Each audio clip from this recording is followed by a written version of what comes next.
Bueno, acá estamos nuevamente. A ver. Vamos está. Vamos a retomar.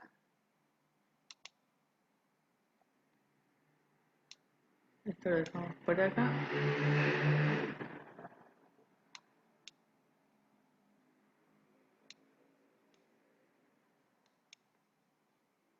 Bueno,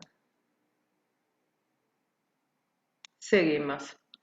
Bueno, entonces, ¿qué habíamos visto? Habíamos definido la densidad de carga, reemplazando, ¿no es cierto?, los orbitales moleculares ocupados por su desarrollo en la base espacial y definimos la matriz densidad de primer orden, cuyos elementos son los P mu nu que aparecen allí. Entonces ahí tenemos cómo se escriben los P mu nu y vamos a aprovechar esto para terminar de resolver las ecuaciones de Hartree-Fock, ahora ya ecuaciones de Rutherford, cuando uno escribe en la base espacial.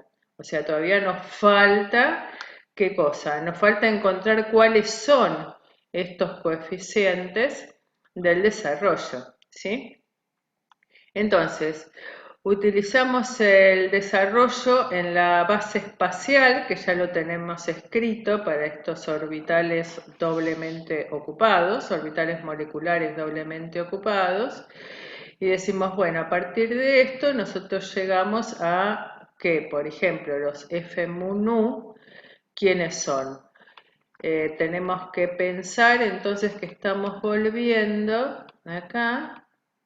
Estamos volviendo a estas ecuaciones, ¿sí? Cuando nosotros introdujimos la base, lo que dijimos fue la forma matricial de estas ecuaciones, a las que llamamos ecuaciones de Rutherford, es esta. Entonces tenemos que ver cuáles son los elementos de matriz de F, los F mu nu en forma explícita, los de la matriz de overlap ya los pusimos, así que vamos por eso. Entonces, volviendo acá, nosotros decimos, bueno, ¿quiénes son los F mu nu? Para eso recordemos que es el operador de Fock escrito ya en la base de orbitales espaciales, los orbitales moleculares espaciales, que para el caso de capa cerrada están doblemente ocupados. Entonces, F mu nu va a ser el elemento de matriz entre un elemento mu y un elemento nu de la base de, por ejemplo, orbitales atómicos, o sea, la base que define el sistema, ¿sí? Entonces, reemplazamos el F mu nu por esta expresión que tenemos ahí, hamiltoniano de un electrón, Coulomb, operadores de Coulomb menos intercambio, o sea, este es el potencial efectivo de Hartree-Fock, y tenemos que encontrar esos elementos de matriz. El primero es muy sencillo, el primero que aparece acá, porque el hamiltoniano de un electrón que tenemos, ¿esto qué es? Es la energía cinética del electrón 1, y su interacción coulombiana, su atracción con todos los núcleos que tengamos en el sistema. Así que esta cuenta es muy fácil de hacer y la tienen que hacer sabiendo cuál es la forma matemática de esa función, de las funciones phi mu, phi nu. Entonces, estos elementos de matriz los llamamos H mu nu de Core, es el primer término acá. Es el H mu nu de Core, que corresponden a los elementos de matriz del hamiltoniano de un electrón en la base, por ejemplo, atómica. Y después nos queda este otro término, acá, que es el del potencial efectivo de Hartree-Fock. ¿Está bien? El resultado de esto nos da esto que tenemos acá escrito en notación química, ¿está bien? Entonces fíjense, uno tiene acá phi mu conjugado, entonces nos aparece phi mu en esta primera integral, phi mu en esta segunda integral. O sea, tenemos integrales bielectrónicas donde dos de los orbitales son orbitales atómicos, ¿sí? De los que hemos definido, FIMU y FINU. Y dos orbitales son orbitales moleculares ocupados. Siempre es sobre los ocupados. Entonces, si nosotros decimos sobre orbitales ocupados, nos estamos refiriendo siempre a orbitales moleculares. Hasta n sobre 2, porque en este caso están doblemente ocupados. Entonces, acá, mu y nu, ¿qué significan? Son FIMU conjugado, FINU, que son los que utilizamos para definir el elemento de matriz. Y estos AA, ¿qué es lo que nos representan? Acá este es el orbital molecular que está doblemente ocupado. Entonces tenemos una integral de Coulomb entre orbital atómico, que incluye, digamos, orbitales atómicos y orbitales moleculares, tal que la cuentita esta es como siempre, si son notación química, 1, 1, 2, 2. Pero la forma matemática esta es la integral bioelectrónica, eso ya lo hemos aprendido. Entonces, esta sería una integral tipo Coulomb, 1, 1, 2, 2, y esta es una integral de intercambio, 1, 1, 2, 2. ¿Está bien? Y ahora nos quedaron integrales bioelectrónicas que involucran orbitales atómicos y orbitales moleculares, o sea, un verdadero lío, bastante feo, ¿no? Bueno, ¿cómo se resuelve esto? A, lo que acá estamos llamando A, es un orbital molecular. Entonces nosotros lo que podemos hacer con ese orbital molecular es desarrollarlo también en la base de orbitales atómicos. Entonces acá vamos a incluir, vamos a insertar un nuevo desarrollo del orbital molecular ocupado en la base atómica. Entonces, volviendo como para aclarar lo que tenemos acá, acá está escrito qué cosa es el hamiltoniano de Core, o sea, es esta cuenta, que es lo que estábamos diciendo, y el hamiltoniano de un electrón que tiene energía cinética y atracción con los núcleos que están en coordenadas A. Bueno,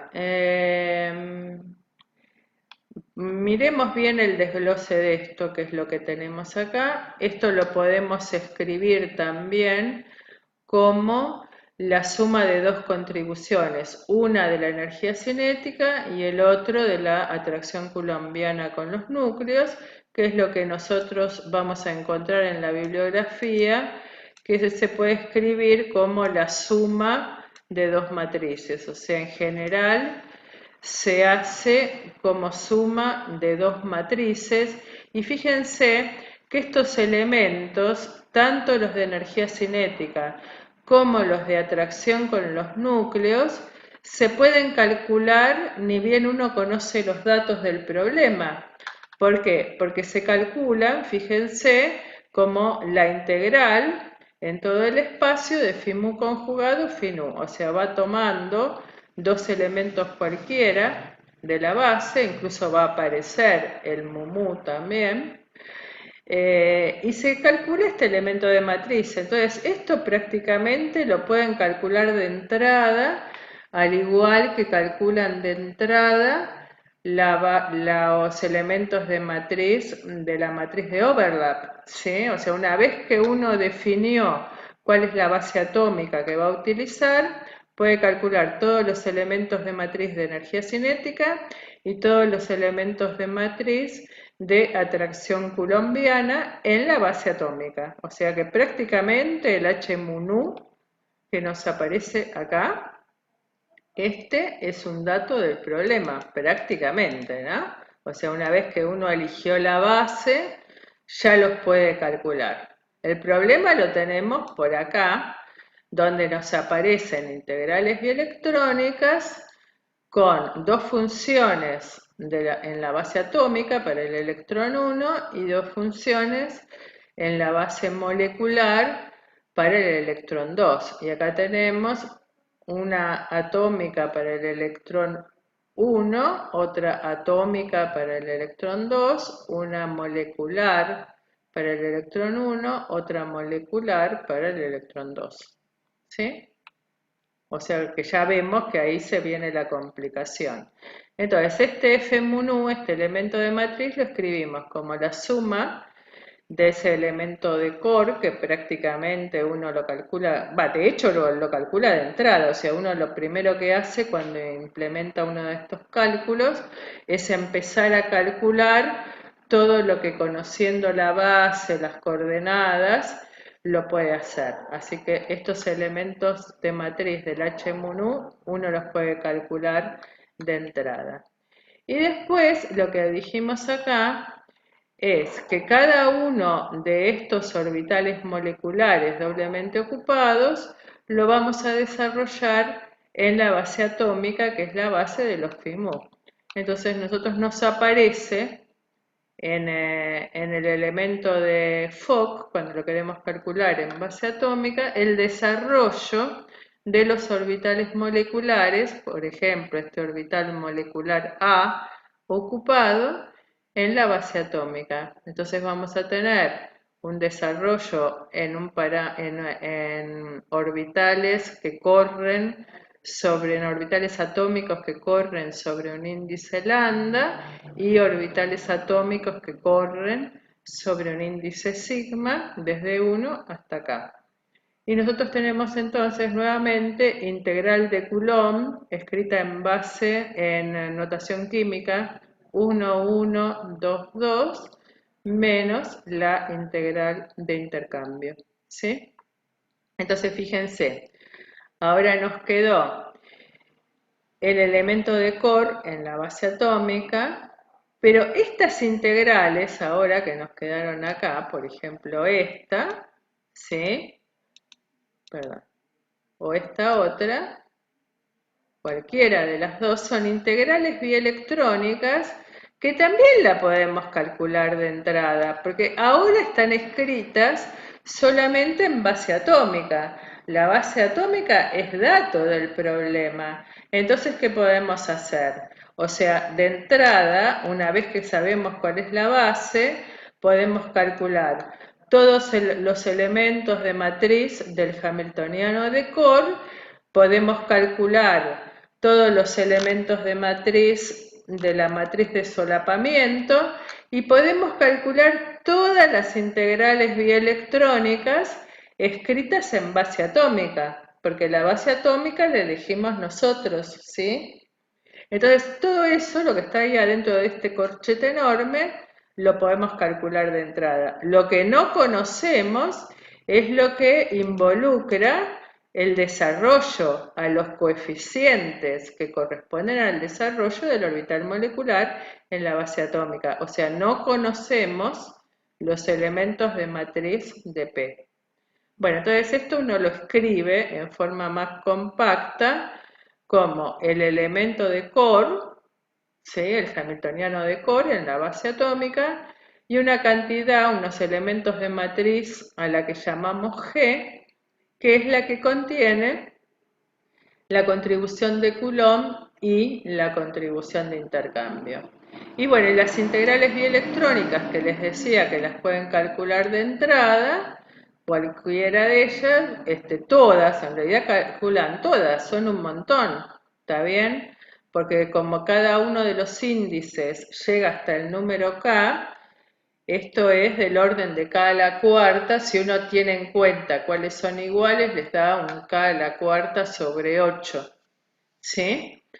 Y bueno, pero todo esto uno lo puede calcular de entrada y guardarlo en algún espacio de disco. Y cuando lo necesite, bueno, los busca. Pero esto, fíjense, que depende de la base de funciones atómicas que ustedes la eligen. Entonces, si ustedes usaron una base mínima, no les digo que van a ser poquitas, pero no van a ser demasiadas, y si a medida que uno extiende el tamaño de la base, eso se convierte en algo muy pesado que también va a depender de cuál es la facilidad computacional que tienen, con cuánta memoria cuentan, con cuánto espacio de disco cuentan para poder almacenar todas las integrales. De hecho, las necesitan todas para resolver el problema, ¿no? Bueno, entonces, lo que les decía recién, si uno hace la cuenta, como ahí tienen 4 orbitales, esto es del orden de K a la cuarta, y fijándose cuáles son iguales, les da K a la cuarta sobre 8. Bueno, entonces ahora ¿qué nos quedó? Nos quedó que este elemento de matriz de Fock, ¿sí? O sea, nosotros queremos resolver, volvamos a la expresión que teníamos por acá, acá está. Nosotros lo que queremos es resolver este conjunto de ecuaciones, o sea, queremos encontrar los coeficientes C. Eso es lo que necesitamos para poder describir a nuestros orbitales moleculares. Queremos encontrar esta matriz, ¿sí? Tenemos que encontrar los C.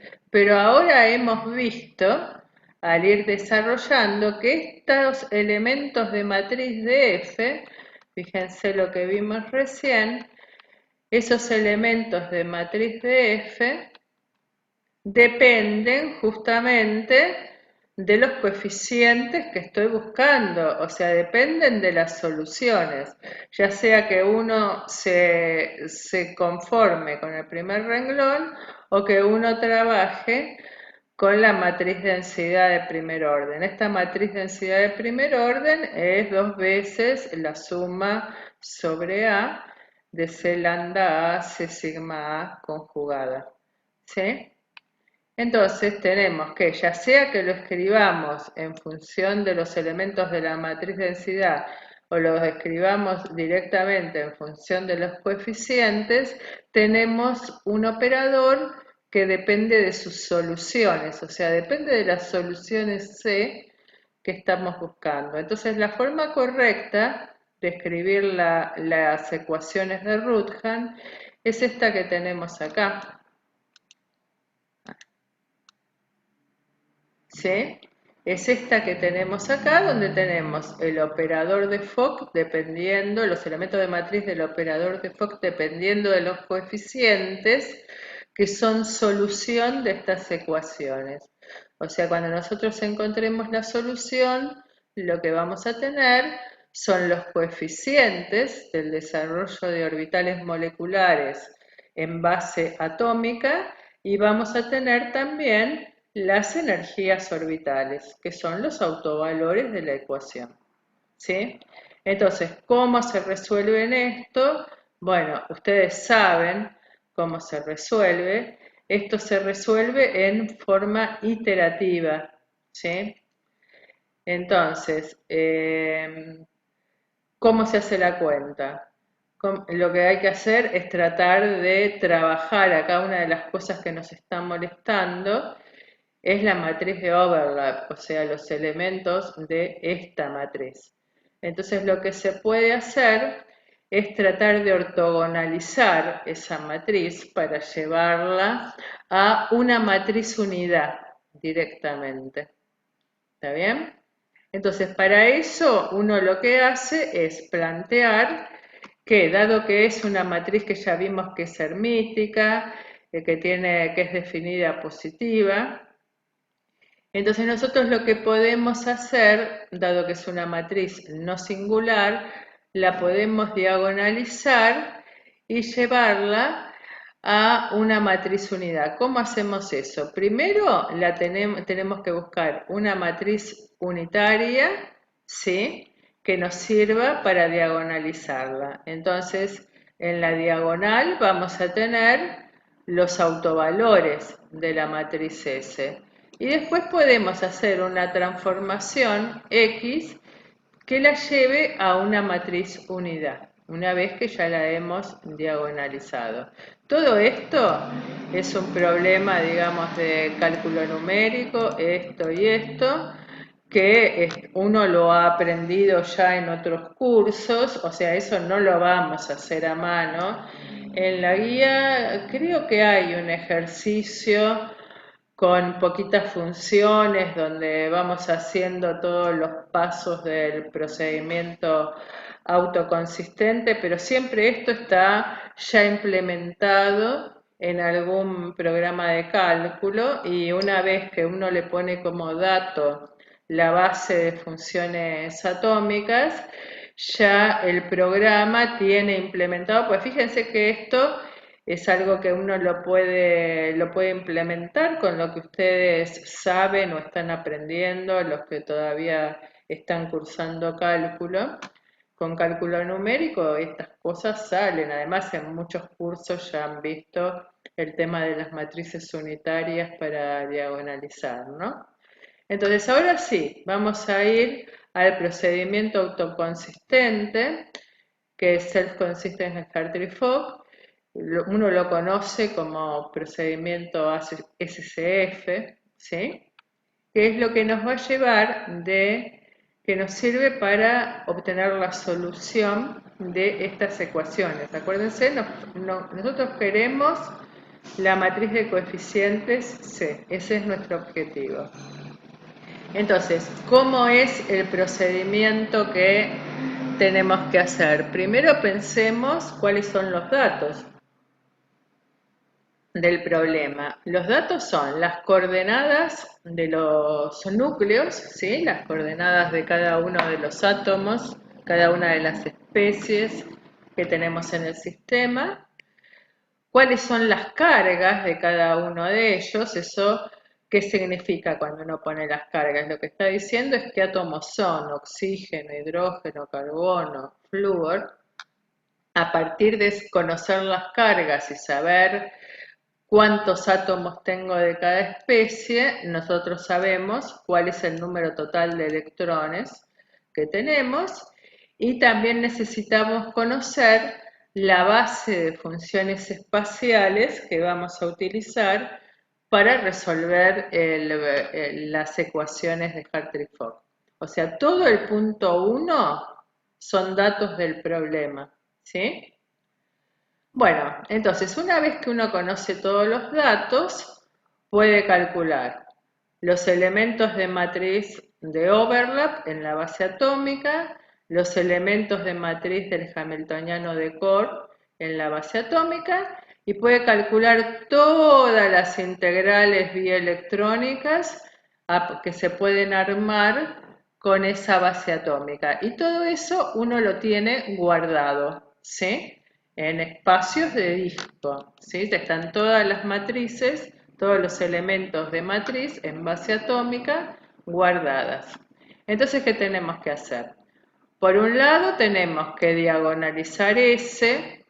A partir de diagonalizar S encontramos una transformación que la lleva a la matriz unidad, con lo cual ya estas ecuaciones que tenemos acá se nos simplifican porque el S lo hacemos desaparecer. Ahora lo vamos a ver en más detalle. Entonces, el procedimiento es iterativo, o sea, tenemos un operador de Fock que depende de sus soluciones. Entonces, como primer paso, uno tiene que proponer alguna matriz P. Eso en los programas que se utilizan ya está implementado, cuáles son las mejores suposiciones de matriz P inicial. Por ejemplo, uno puede suponer que los elementos de la diagonal de la matriz P son los más importantes y poner una matriz diagonal para empezar. Y después en la iteración ya va levantando las restricciones de matriz diagonal. Bueno, entonces, una vez que uno puso una matriz inicial, ¿sí? Un guess inicial sería, uno dice, bueno, los elementos de matriz de G ahora los puedo calcular porque conozco la P. Fijémonos cómo era el G. El G es este, es el elemento este que tenemos acá. si uno conoce, o sea, uno propone una matriz P inicial, estas son todas integrales bioelectrónicas, entonces puede calcular todos los elementos de la matriz G. O sea, esos elementos que serían un guess inicial para la matriz P. Bueno, si uno conoce la matriz G, que depende entonces explícitamente de la matriz densidad, puede calcular el guess inicial, ¿no es cierto?, para los elementos de matriz de Fock en la base atómica. Bueno, uno calculó ahí los F-mu, uno calcula con la misma matriz X, con la cual llevamos a S a la matriz unidad, los F transformados, ¿está bien? ¿Por qué? Porque nos pusimos a trabajar con la matriz transformada. ¿Para qué la transformamos? Entonces, si uno trabaja en esa base, digamos, generada por la matriz X, que es la que diagonaliza la matriz S, ¿está bien? O sea, por un lado la ortogonalizamos y además queremos que tenga la forma de matriz unidad. Bueno, entonces con esa matriz X nosotros estamos transformando el operador F en un operador F', ¿está bien? Ahora diagonalizamos F' y hallamos C' y E, ¿está bien? O sea, fíjense en la matriz, en esta ecuación que tenemos acá, cuando nosotros vamos al sistema primado, tendríamos F', C' igual a C', E, ¿está bien? Entonces ahora para este operador C' resolvemos las ecuaciones y encontramos autovalores y autovectores. Pero nosotros tenemos todas nuestras cuentas hechas en la matriz C, ¿está bien? O sea, en el sistema de orbitales sin transformar. Entonces lo que hacemos es volver a la base de orbitales original, ¿está bien?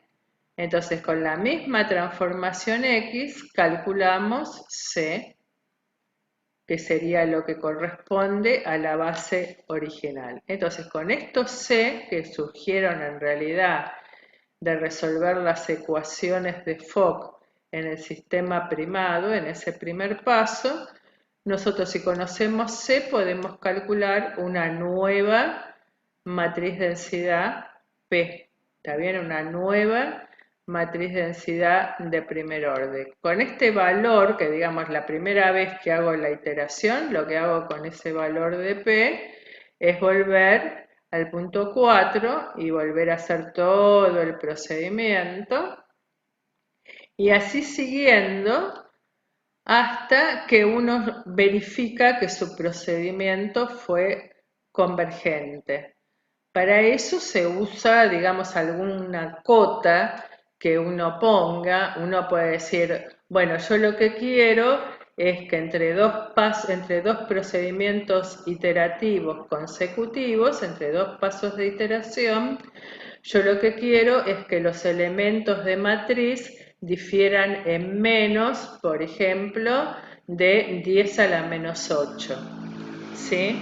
Entonces, si entre dos procedimientos consecutivos los valores de la matriz P difieren en menos de 10 a la menos 8, considero que ya la solución es convergente, no tengo que seguir iterando, y entonces la matriz P que corresponde al último paso que hice es la que corresponde a las soluciones de Hartree-Fock, en este caso las soluciones de las ecuaciones de Rutherford, que son las que queremos hacer.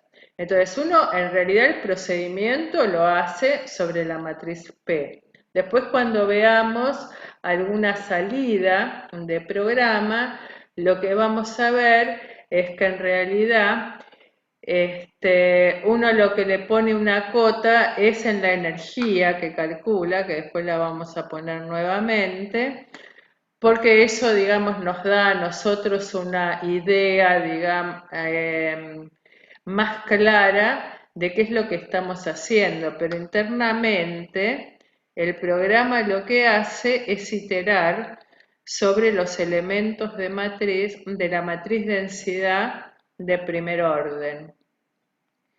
Después yo voy a ver si para la clase próxima les voy a mostrar una salida de programa, que eso no lo bajé, pero podemos buscar alguna salida de programa y les muestro cómo es, qué es lo que escribe en cada paso de iteración. Entonces, usamos una cota prefijada, por ejemplo, que los P de 12, perdón, vamos a ver.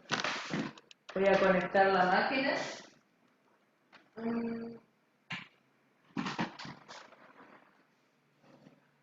Bueno, me estaba quedando sin batería. Bueno, entonces, los elementos de matriz P en dos iteraciones consecutivas sean menor su diferencia, por ejemplo, que 10 a la menos 8, ahí considero que el procedimiento fue convergente.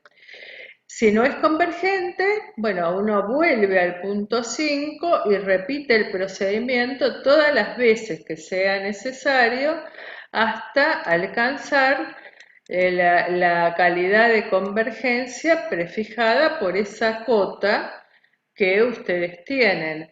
O sea, los programas de cálculo en general tienen un valor de default de cuál es la convergencia, pero uno la puede cambiar.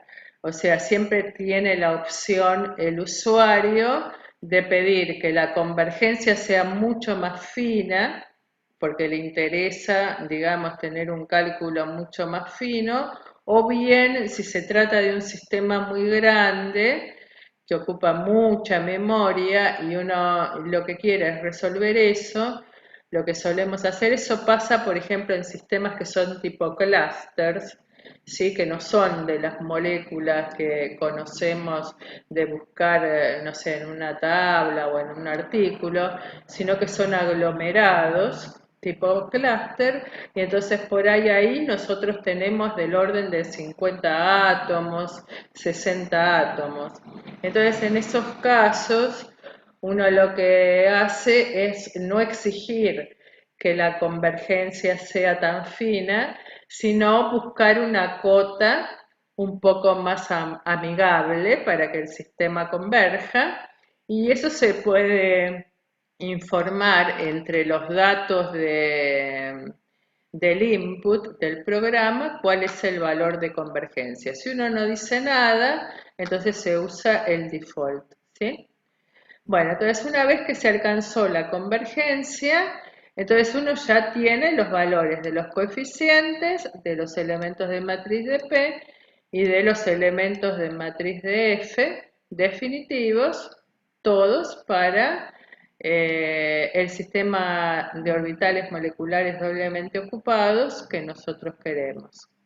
Bueno, ¿eso para qué nos sirve? Nos sirve para aplicarlo y empezar a ver, por ejemplo, o sea, eso en la guía ustedes lo van a ver, diferentes valores de expectación, o sea, tener la cuenta, porque hasta ahora nosotros dijimos, bueno, la energía tiene esta forma, pero nunca pudimos hacer la cuenta y decir, bueno, esa forma es menos tanto escrito en Hartree, porque la cuenta en números no la hicimos nunca. Entonces, una vez que convergió la matriz densidad, uno vuelve al estado de Hartree-Fock y quiere calcular su energía. Esta es la energía que ya la escribimos muchas veces, ¿sí? La volvemos a escribir. Acá tenemos las energías orbitales, que también las hemos escrito. Acuérdense que estas sumatorias son 2 veces Coulomb menos intercambio. Bueno, entonces la energía E0, que es la que tenemos acá para nuestro sistema de capa cerrada, la podemos escribir de esta manera, ¿sí? Dado que la energía orbital la escribimos así, Entonces la energía de cero también la podemos escribir así y en forma mucho más sencilla decimos que la podemos escribir como la suma sobre todos los orbitales espaciales doblemente ocupados de los HA más los E sub A, que son las energías orbitales. Y la energía total, acuérdense, cuando uno quiere comparar con un dato experimental, lo que tiene que hacer es sumarle la contribución de la repulsión entre núcleos, ¿sí? Que en Oppenheimer esto es una constante, o sea, nosotros resolvemos nuestro sistema de muchos electrones en el campo, en el potencial que producen los núcleos, las cargas que tienen los núcleos. Bueno, entonces ahora veamos cómo hacemos para calcular eso. Entonces, para el caso de la energía, ya lo tenemos, o sea, esta energía es cero, la escribimos de esta manera y ya vimos cómo son las expresiones, ¿no es cierto?, de las integrales de Coulomb y las integrales de intercambio en base atómica. O sea, una vez que uno tiene los valores de la matriz C, la matriz P y la matriz F, ya tiene todo. ¿Está bien? Entonces puede hacer las cuentas.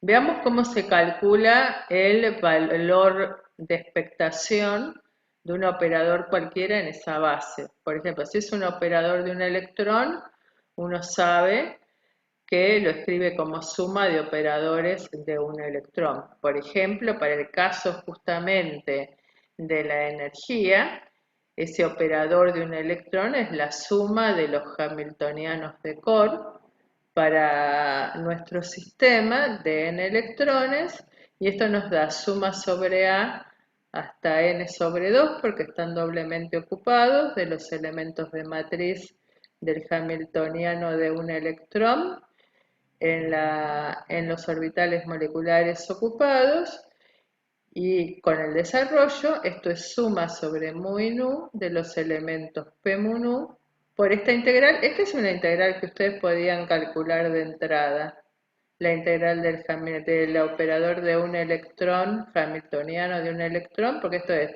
energía cinética más atracción gravitatoria. Y ahora que uno resolvió las ecuaciones de Rutherford, ya tiene los elementos de matriz de P mu nu. Entonces sabe calcular el valor medio de cualquier operador que se escriba como suma de operadores de un electrón, cualquier operador de un electrón. Nos va a interesar, ¿no es cierto?, por un lado para nosotros, para la energía, el hamiltoniano de Corr, pero podríamos calcular algo diferente, como por ejemplo el momento dipolar, que también es lo mismo. ¿Cómo definimos el momento dipolar? O sea, el momento dipolar lo definimos siempre como la suma vectorial de los productos de la carga con la posición que tiene cada una de esas cargas en un sistema de ejes coordenados. ¿Está bien? O sea, nosotros definimos un origen de coordenadas y vemos cuál es el radio vector de cada una de las cargas respecto de ese origen. El momento dipolar depende de cuál es el origen de coordenadas que nosotros tomemos. Entonces, para nuestro sistema, este momento dipolar, ¿qué es? Nosotros decimos, bueno, el operador son las cargas, son las posiciones de cada una de las cargas. Entonces, la contribución de los electrones, ¿qué va a ser? Va a ser la carga del electrón con su posición, suma vectorial. La carga vale -1 para cada uno de los electrones, y entonces nosotros acá lo que tenemos es una suma sobre todos los electrones de las posiciones RI de cada uno de esos electrones. ¿Está bien? O sea, esta es una variable R, si quieren. O sea, uno tiene que hacer esta integral donde el operador es el operador posición. ¿Sí? Eso por un lado. Y por otro lado tienen la contribución de los núcleos que tienen cargas positivas. Entonces va a ser el valor de la carga, que está fija, en cada una de las posiciones RA en que están los núcleos en nuestro sistema de coordenadas. Acá volveríamos al gráfico que habíamos hecho en la primera clase, donde poníamos un sistema de ejes coordenados, donde nos aparecían los núcleos, los electrones, etc. Entonces tenemos la contribución de los electrones, que es la que estamos aprendiendo a calcular de esta manera, ¿sí? Es la que calculamos ahí, de este tipo, o sea, es un operador de un electrón, y después como una cantidad fija la contribución de los núcleos que tienen carga positiva. Entonces, si nosotros utilizamos esta expresión que aprendimos para operadores de un electrón, reemplazamos por el operador que corresponde, y el operador que corresponde es la posición, ¿sí? Y entonces podemos calcular cuál es el momento dipolar de nuestro sistema, sumando vectorialmente las dos cantidades. Entonces acá lo que tenemos son los elementos de matriz de P mu nu, y esto es una integral muy sencilla, o sea, es phi mu conjugado R phi nu integrado en R en todo el espacio. ¿Está bien? O sea, la integral esta es muy sencilla y uno puede obtener el momento dipolar del sistema. ¿Qué es lo que va a obtener? Si uno trabajó, por ejemplo, con un sistema de ejes cartesianos, va a encontrar la componente X, la componente Y, la componente Z, ¿no es cierto? O sea, este R vectorialmente tiene las tres componentes, este otro R también, el R grande de cada uno de los núcleos, tendrán XA, YA, ZA, son las coordenadas cartesianas. Entonces van a encontrar la componente X, por ejemplo, del momento dipolar, la Y, la Z, y después a partir de eso pueden ver cuál es la orientación del momento dipolar, ¿está bien? Cómo es el momento dipolar, por ejemplo, de una molécula diatómica, cómo es el momento dipolar de una molécula lineal, cómo es el momento dipolar de una molécula como el agua, que no es lineal, tiene 3 átomos, 2 hidrógenos, un oxígeno, pero los hidrógenos forman un ángulo con centro en el oxígeno, y eso tiene un momento dipolar distinto de cero, ¿sí? Bueno, para cualquier sistema con esta expresión ustedes pueden, por ejemplo, calcular el momento dipolar. También uno puede calcular la carga del sistema. Fíjense, nosotros dijimos el número de electrones, eso lo vimos hace un ratito.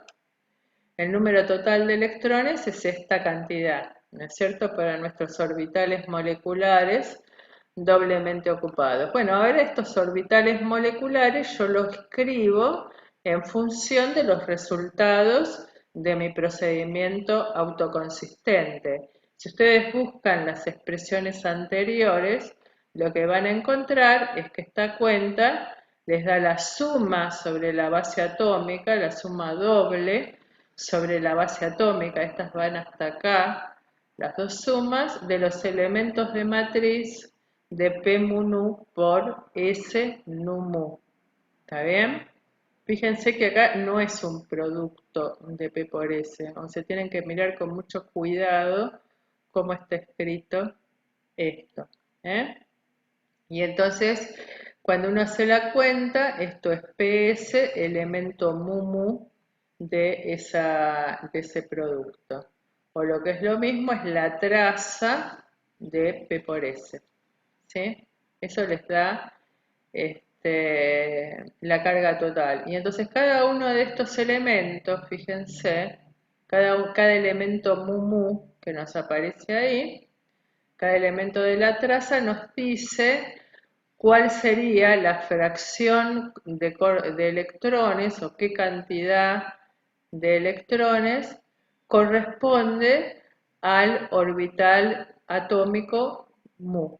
¿Está bien? O sea, uno puede disgregar qué orbitales atómicos contribuyen más y qué orbitales atómicos contribuyen menos a la carga electrónica. Sabemos que en total tiene que ser N, ¿sí? O sea, P por S mu mu es entonces la cantidad de carga electrónica asociada al orbital mu.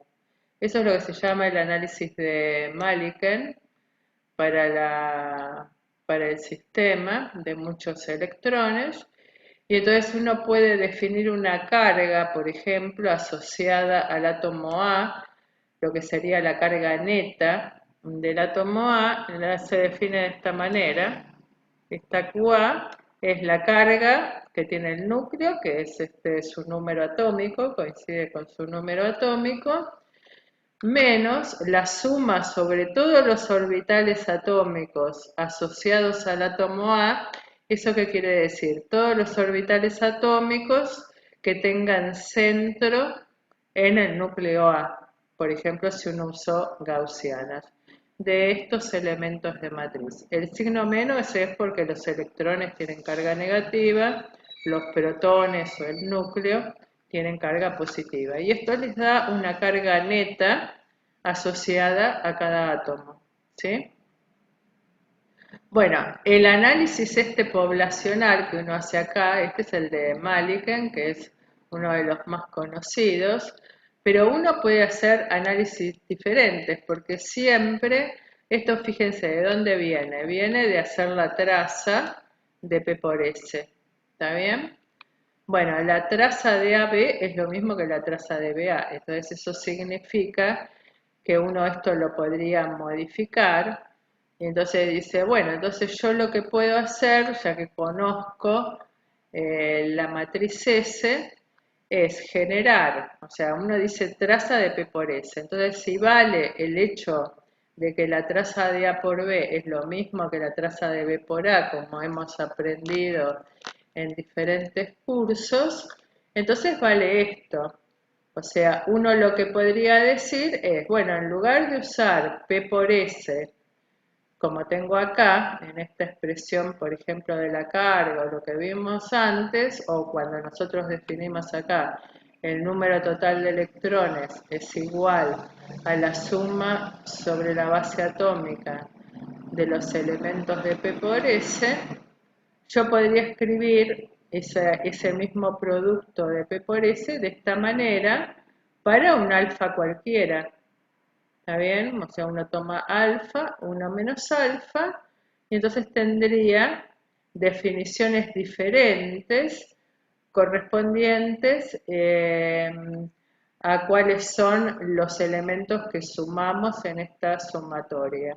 Por ejemplo, si uno toma alfa igual a un medio, ¿sí? Eso es lo que se conoce como el análisis poblacional de Lebedin. En el de Lebedin, si uno hace alfa igual a un medio, acá, o sea, esta expresión viene de utilizar que la traza de A por B es lo mismo que la traza de B por A. Entonces, por ejemplo, en el análisis poblacional de Lebedin tomamos alfa igual a un medio y uno lo que encuentra es esta expresión que es distinta, ¿no es cierto?, de las cantidades mu que vimos antes, o sea, uno lo que está haciendo acá es definir para los pares, ¿sí? Para los pares mu, una nueva densidad. Fíjense que los elementos de la matriz densidad los transformamos, ¿sí? Por medio de este alfa, utilizando las propiedades de la traza. Entonces nosotros hacemos una transformación de elementos tales que para esa transformación correspondería, entonces como esto viene como producto de coeficientes del desarrollo, quiere decir que entonces nosotros hemos hecho algún tipo de transformación en la base atómica, o sea, esa transformación para tener una matriz densidad diferente, quiere decir que la hicimos en la base atómica. Y eso significa, cuando uno completa la cuenta, que esto sería equivalente a tomar una base atómica Φ', que se obtiene a partir de la base Φ mu, haciendo esto. O sea, si nosotros aplicamos esta transformación a la base original, entonces encontraríamos una base primada que nos da una densidad diferente, o sea, los elementos P' mu nu van a ser distintos de los P mu. O sea, si bien la suma esta en esta expresión del número de electrones, ¿no? Si bien la suma de los elementos diagonales de la matriz transformada para P nos tiene que dar la carga, esa condición se tiene que cumplir siempre. La suma de los elementos diagonales da el número total de electrones y si no, está mal. La suma entonces de todos los elementos diagonales nos da el número total de electrones. Pero los valores individuales, ¿no es cierto?, de estos P mu pueden ser diferentes a los que uno obtuvo del procedimiento autoconsistente. ¿Y eso qué significa? Eso sería equivalente a haber hecho alguna transformación en la base de orbitales atómicos. Eso lo vamos a ver también en un ejemplo más adelante, que significa, por ejemplo, uno cómo tiene los orbitales atómicos. Uno dice, bueno, yo los pongo centrados en cada uno de los núcleos, pero se van extendiendo, ¿no es cierto?, sobre el espacio, porque uno tiene una coordenada R que va desde 0 hasta infinito, ¿está bien? Entonces, uno lo que tiene en realidad es que los orbitales están desparramados en nuestro sistema. Puede ser una molécula, puede ser un clúster, podrá ser un átomo. Pero nosotros tenemos orbitales que están desparramados en todo el espacio y con esos orbitales obtenemos una función de onda, obtenemos una matriz densidad. Pero ¿qué es lo que pasa? A mí me puede interesar, por ejemplo, si uno tiene un sistema donde, supongan un anillo de benceno, ¿está bien? Si se trata del benceno, todos los carbonos son equivalentes, todos los protones son equivalentes, pero uno podría ponerle sacar un electrón y poner algún grupo sustituyente y bueno, en ese caso ya no son equivalentes y a mí me puede interesar estudiar qué es lo que pasa en la región donde yo reemplacé un protón por otro sustituyente o tener, por ejemplo, una molécula de agua y bueno, sacarle uno de los protones y en el lugar de ese protón poner una cadena, por ejemplo, donde tenga carbonos e hidrógenos. Entonces, en ese caso, a mí me va a interesar ver qué es lo que pasa en la región donde tengo unido la parte de oxígeno-hidrógeno que sobrevivió del agua con la cadena y compararlo con el mismo enlace, que es lo que le pasa a ese mismo enlace cuando yo tengo la molécula de agua. Entonces ahí lo que conviene es tratar de mirar esa región. Entonces si uno quiere mirar esa región, lo que hace es proyectar su base de orbitales sobre esa zona. O sea, la solución exacta del sistema sigue siendo el determinante de Hartree-Fock con todos los orbitales que nosotros tenemos como orbitales moleculares ocupados, pero de algún modo, si uno hace la transformación para ver una región en particular, es como si uno le pudiera poner una lupa en ese ejemplo de la molécula de agua. Lo vamos a repetir. Supongamos la molécula de agua que uno tiene un oxígeno y los dos hidrógenos. A ver si lo podemos... a ver, supongamos que uno tiene por acá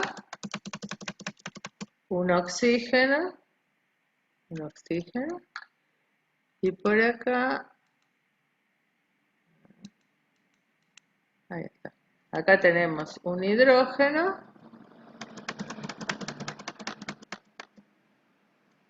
y acá ahí tenemos, bueno, este quedó un poco, no quedó simétrico. A ver. Ahí más o menos queda simétrico. Y uno eso, bueno, lo tiene de algún modo enlazado. Bueno, acá por acá van a tener las dos uniones, ¿sí? A ver si ahí por ahí. Supongamos que tenemos, esto no sé si lo hace, bueno, aparentemente con esto no, bueno, no importa.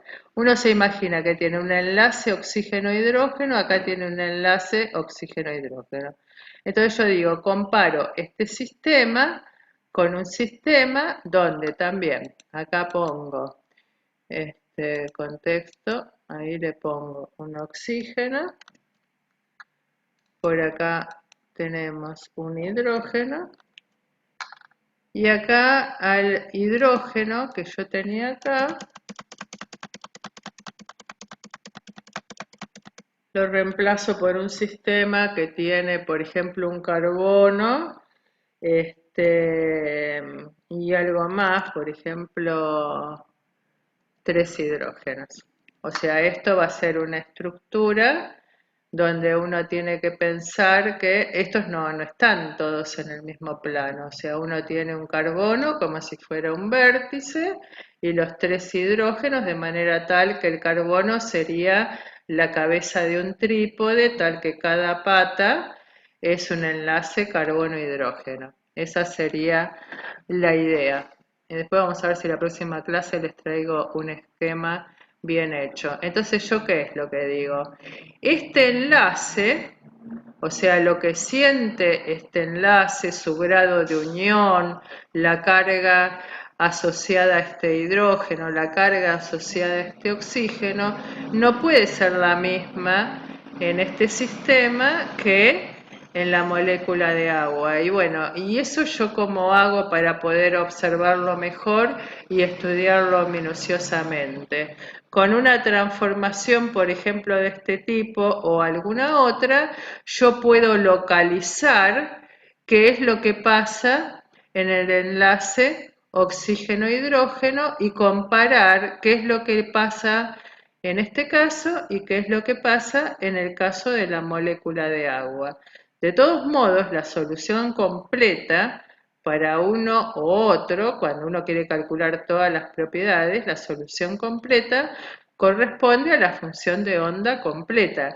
Pero si uno quiere, digamos, tomar, por ejemplo, algo pensándolo como una lupa y concentrarse, por ejemplo, en este enlace, o concentrarse en el oxígeno y decir, bueno, ¿qué le pasa a los electrones del oxígeno? ¿Están en la misma configuración en este caso o en este otro caso? Seguro que no, porque acá las interacciones, cuando uno reemplaza un protón por este grupo que se llama metilo, las interacciones con el oxígeno van a ser diferentes. Entonces la distribución electrónica del oxígeno en un sistema no puede ser la misma que la que tiene en el otro. Y una de las maneras de tratar de verlo y ver cuáles son las consecuencias es, por ejemplo, haciendo una proyección. Estas transformaciones, como este es un ejemplo, es proyectar la base original de orbitales atómicos en alguna región del espacio que está dada por elementos de matriz, por ejemplo, estos, pero pueden ser otras. Uno puede localizar de otra manera. Nosotros vamos a ver en otra clase otras localizaciones que tienen que ver con la correlación del sistema, que son bastante interesantes. Pero bueno, nos falta todavía aprender bastante más. Bueno, entonces, esto lo sacamos, esto lo sacamos.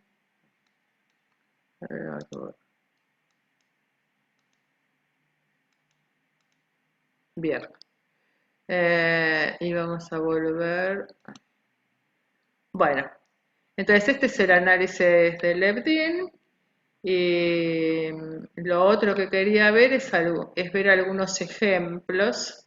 Por ejemplo, para la molécula de agua, bueno, acá hay un esquemita de la molécula de agua, donde tienen el oxígeno, los 2 protones, la molécula es plana, ¿sí?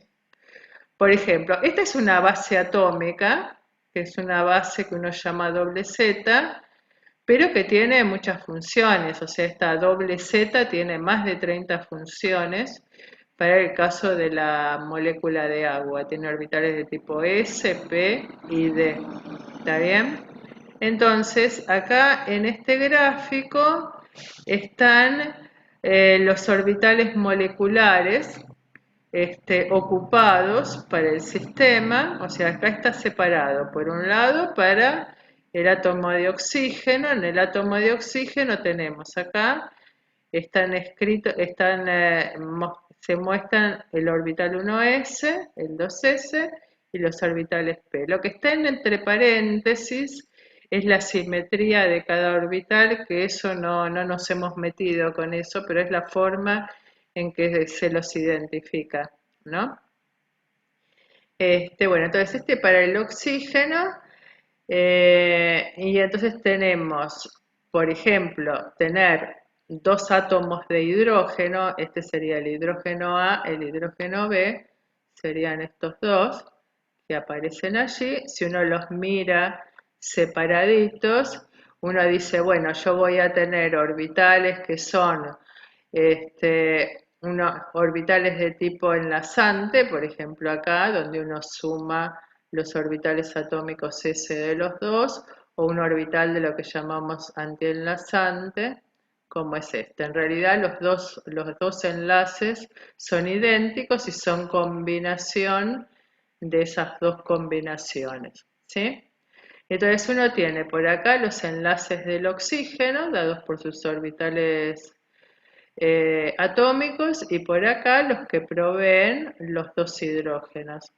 Y finalmente acá, en el medio, aparecen los orbitales moleculares ahora, ya no atómicos, sino orbitales moleculares de la molécula de agua. Fíjense que esto, que es la capa interna del oxígeno, ya está doblemente ocupado, así que esto no entra en enlace, pero acá tenemos todos los enlaces que nos aparecen en la molécula de agua.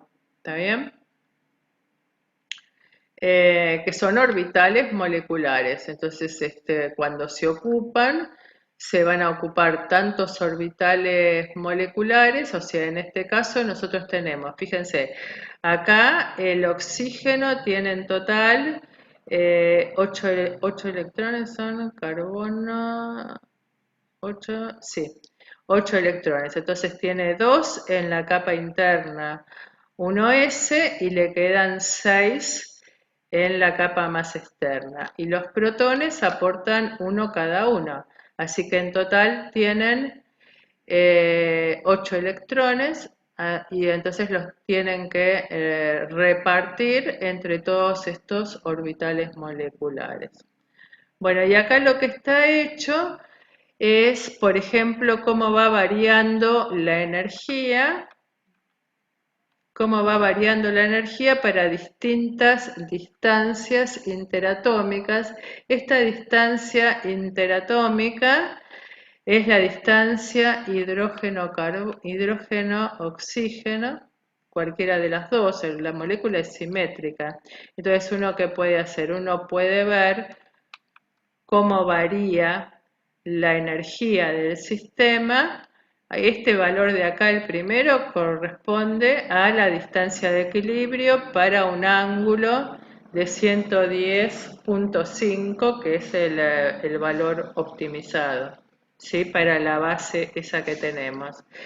Y las distancias están puestas en unidades atómicas, o sea, a 0 es el radio de Bohr. Entonces la unidad atómica es son 1,84 unidades atómicas, es la distancia de equilibrio. Entonces lo tenemos. Este es el valor que corresponde al mínimo de la energía, que es el valor de referencia, digamos, y está hecha la cuenta para distancias diferentes, oxígeno e hidrógeno. O sea, uno acá lo piensa como que uno va alejando los hidrógenos del oxígeno. Entonces puede ser 2 veces el radio de referencia, 2,5 veces. Acá cuando uno llegó a 8 veces el radio de referencia, acá ya los dos hidrógenos no interactúan más con el oxígeno, y entonces esta cuenta directamente corresponde a 2 veces a sumar, digamos, las energías correspondientes a los átomos sueltos. ¿Está bien? O sea, la interacción ahí desapareció, o sea, no interactúan ni los hidrógenos entre sí, ni tampoco interactúa ninguno de los dos con los oxígenos cuando uno los aleja lo suficiente, y esta energía sería la suma, ¿no es cierto?, de la energía atómica de cada uno de ellos. Bueno, y acá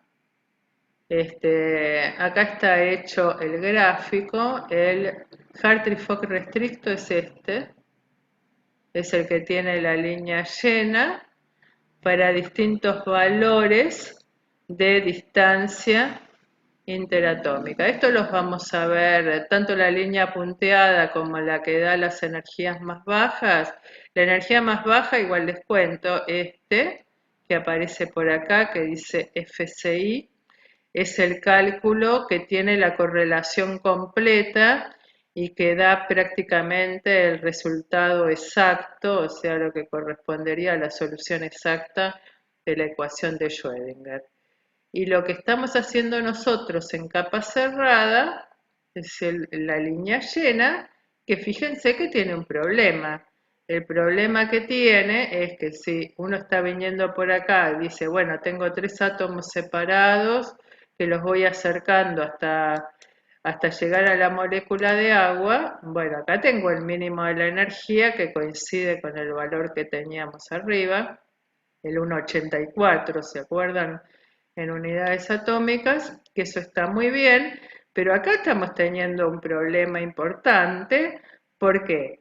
Porque a distancias muy grandes esto sigue creciendo, o sea, no tiene ningún sentido que cuando los átomos ya no interactúan más, supongamos acá, por ejemplo, cuando uno está en 3, ¿no es cierto? Uno tiene 3 unidades atómicas por acá, ya prácticamente los átomos no están interactuando, y en este cálculo, fíjense que es el que corresponde al valor exacto, la energía tiende a un valor constante, porque a partir de determinada distancia, determinado valor del enlace oxígeno-hidrógeno, ya el sistema, los protones no interactúan más con el oxígeno. ¿Está bien? Entonces la energía tiene que ser constante, o sea, tiene que ser la suma de las energías de 3 átomos que no interactúan entre sí. O sea, en el límite, cuando uno los alejó lo suficiente, se acabó la interacción entre esos átomos y yo tengo que sumar las energías individuales de cada uno de los átomos, y la energía tiene que tender a una constante. Eso pasa acá, en este cálculo que es del tipo del exacto, y en este cálculo, que lo vamos a ver la clase próxima, corresponde a hacer el Hartree-Fock restricto. Pero en este modelo restricto, fíjense que esto está dando mal. O sea, a distancias grandes se está dando mal. ¿A alguno se le ocurre por qué da mal? ¿Eh?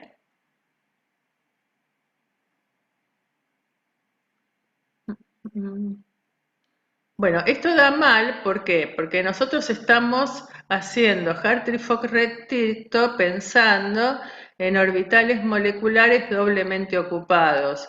Y cuando uno está, digamos, en la capa cerrada, cerca de la zona de equilibrio, bueno, está muy bien. Pero cuando uno se fue, por ejemplo, acá, a 8 veces la distancia de equilibrio y más o menos por acá, bueno, no es cierto que los dos electrones puedan ocupar el mismo orbital espacial. O sea, recuerden que tienen un electrón del hidrógeno y un electrón del oxígeno compartiendo el mismo orbital espacial. Eso es lo que pasa acá. O sea, uno tiene que un hidrógeno provee un electrón y que el oxígeno provee otro electrón. ¿Está bien? Y entonces uno lo que dice, bueno, en el mismo orbital espacial yo tengo 2 electrones. Cuando yo alejo un átomo del otro, ya físicamente no pueden ocupar el mismo orbital espacial. O sea, se van alejando, o sea, la interacción desaparece. ¿Por qué? Porque están tan lejos que esa repulsión coulombiana ya no se siente más. Son dos partículas independientes, esos electrones.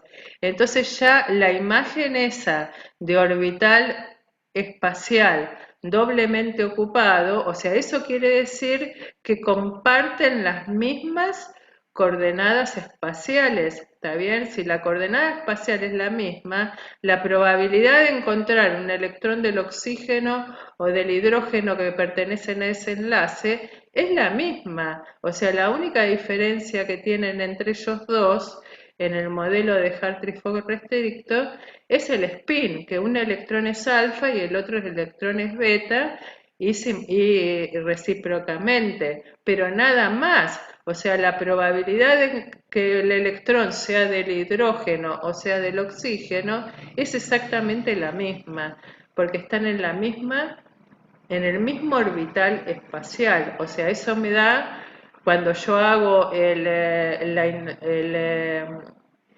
el módulo al cuadrado del orbital espacial por diferencial de R, eso me dice cuál es la probabilidad de encontrar cualquiera de los dos electrones en un volumen diferencial R.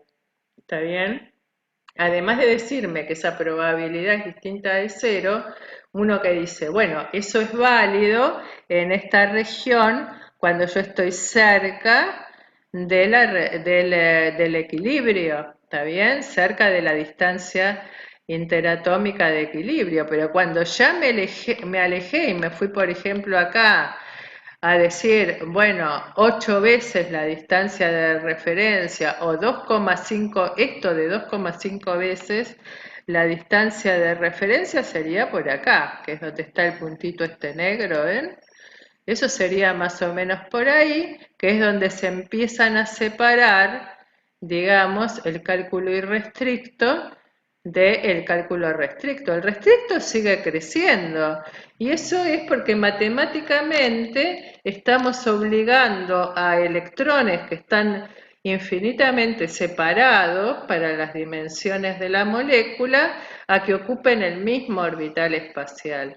¿Está bien? Entonces, cuando uno empieza a disociar una molécula, o sea, cuando empieza a separar sus átomos, cuando la bombardea, por ejemplo, y los átomos quedan separados, bueno, esta imagen del Hartree-Fock restricto ya no sirve más. O sea, para moléculas de capa cerrada está todo muy bien, y para estudiar propiedades que tengan que ver con su estado fundamental está perfecto, y esa es la mayoría de las propiedades que uno estudia, que uno mide. Por ejemplo, cuando uno hace un estudio de resonancia magnética nuclear, uno le interesan propiedades que se calculan en el estado fundamental, así que la imagen, o sea, ese esquema es muy bueno porque facilita mucho las cuentas, pero cuando uno quiere representar cosas que ya no suceden alrededor de la capa cerrada, sino, por ejemplo, en este caso donde mostramos la disociación de la molécula de agua, bueno, ahí no va, porque en la disociación la energía tiene que ser constante cuando está totalmente disociado, porque ya los electrones que están en el hidrógeno no interactúan más con los que están en el oxígeno. Es muy sencilla la idea, ¿no? Y bueno, y hay un ejemplito similar para el caso del hidrógeno 2. Fíjense en el hidrógeno 2, esta sería la curva, la que dice FCI, es la curva que corresponde al cálculo exacto, que a distancias grandes coincide con el Hartree-Fock irrestricto, que acá es UHF. Pero si uno hace capa cerrada cuando va separando, piénsenlo, en este caso tenemos dos átomos de hidrógeno, ¿sí? En el hidrógeno 2. Cuando ya se separan mucho los átomos de hidrógeno, el modelo de Hartree-Fock restricto nos da un comportamiento que en el límite está mal. O sea, si uno los separa lo suficiente, Fíjense que la distancia de equilibrio es alrededor de 1.4 unidades atómicas. Entonces a estas distancias que son mucho más grandes, o sea, los ejes están en unidades atómicas, ¿sí? Entonces a estas distancias grandes no puede ser que la energía siga creciendo, porque ya no interactúan más, no es más una molécula de hidrógeno, son dos átomos de hidrógeno que no interactúan, así que el comportamiento asintótico tiene que ser de una energía constante, ¿sí?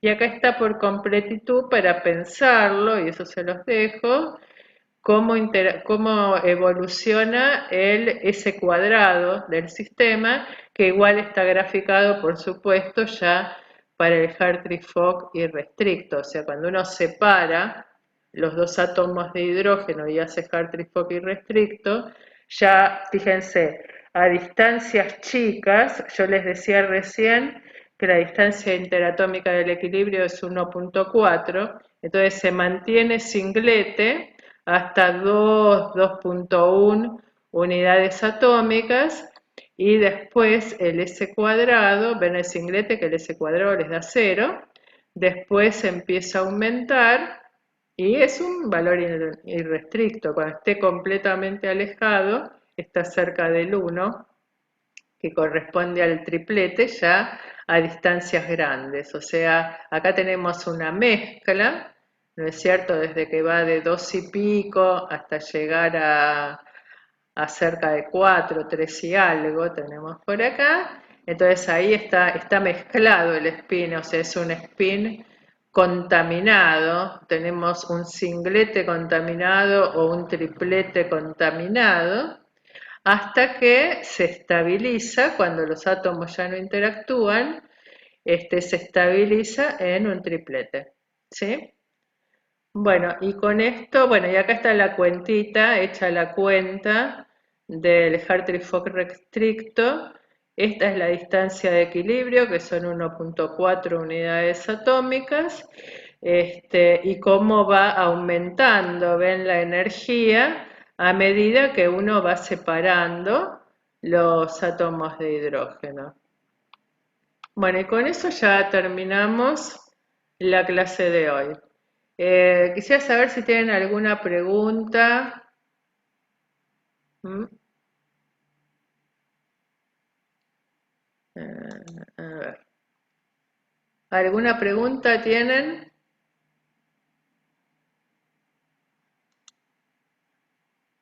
Mm. Bueno, y si no, bueno, terminamos acá. Y a ver.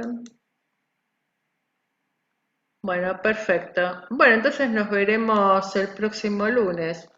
La clase de hoy la podemos anotar en un cuadrito porque no tuve ninguna dificultad para conectarme, así que es para recordar. Bueno, nos vemos el lunes que viene, ¿sí?